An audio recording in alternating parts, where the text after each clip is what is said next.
on this virtual safety car, though, we saw both Mercedes decide to pit, and it relegated them back about 15 seconds off the leaders.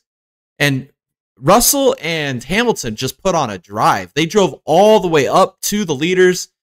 Unfortunate, though, or fortunate, I don't know how you look at it, but what a clown this guy is. George Russell should have won this race, in my opinion. He lost absolute talent on the last lap, sent it right into the wall, took them off the podium. I'm over Russell. Like I said with a lot of these other drivers. I mean, I think that he's an absolute dumpster fire. I'm over it. I'm over hearing about him. He let that Mercedes logo get to his head.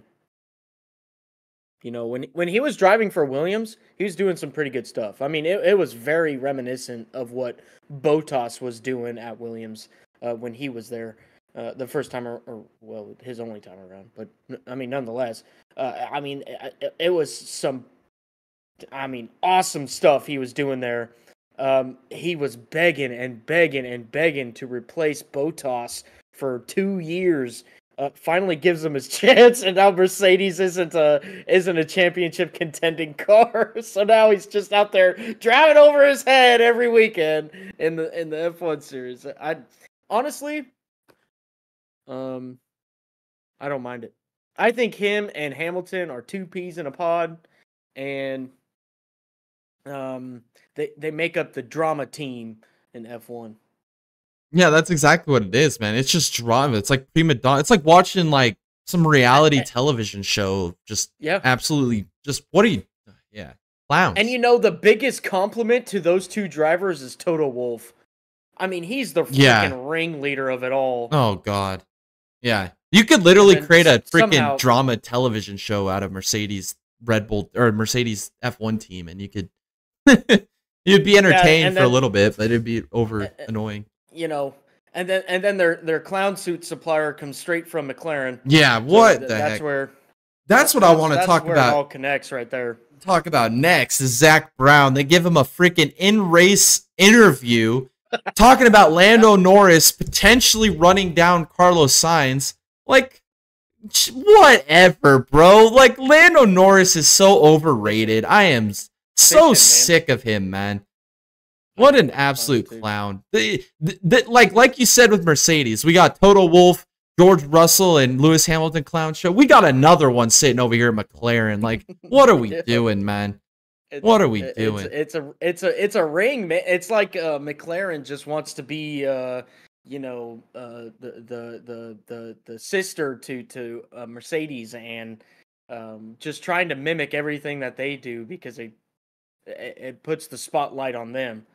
Yeah, it's crazy. And then you got teams like Red Bull and Ferrari and Alpine that just put their head down and go racing, dude, and then they get the results. It's like.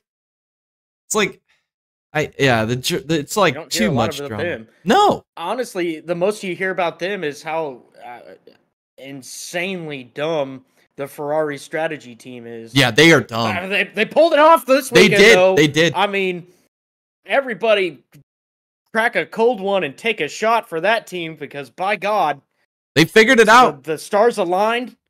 You know, God was pushing that car across the start-finish line. Yeah, and it was Carlos Sainz, bro. Sainz. It wasn't even Leclerc. Oh my goodness, dude. Carlos freaking Sainz wins this race, man.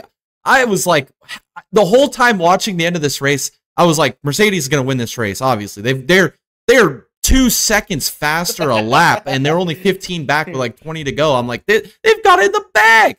And somehow Sainz, dude, I don't know. I was like, how is he going to lose this race? He's going to wall this thing. He's going to do something stupid. Didn't do it. Ends up going on to win the race. I mean, crazy. He went into Vamos mode. Yeah, dude. It was Vamos. Oh, man. But yeah, he got the win. It was his second Grand Prix win. And the fun fact about that, too, is the last driver not in a Red Bull vehicle to win a race was Carlos Sainz. So he's like the Achilles heel to freaking the Red Bull team, man. He's doing some great stuff over there. And it was hard to believe, too, but it was only his second Grand Prix victory in Formula One. So that's crazy to me to think of that. But, yeah, he got it done. Norris P2, and I swear, dude, Norris is like, I don't know, man. I don't even know how to say it, but like his relationship with Carlos Sainz is just gross to me. Like Norris would literally make out with Carlos Sainz if he could. Like, that is weird. That was a weird post race, dude. I don't know if it was just me, but that was weird. Like, Zach Brown's weird, and his interview's weird. George Russell's a clown. Norris is a clown, but like what the way Norris and Sainz interacted there at the end of that, or at least Norris towards Sainz, was just weird, bro. What the heck, man? That was weird. What's wrong with some Europeans showing some love there? Some brotherly love, man. It was like, what the hell, man? That was some weird stuff, man. Weird stuff. We may have a driver that wrecks some lap 21, but you know, we're not doing none of that Norris Sainz stuff in the post race. That's weird, dude. And the broadcasters are all playing it off as if they were just like the bestest friends. I'm like, I think they're a little more than friends there, buddy.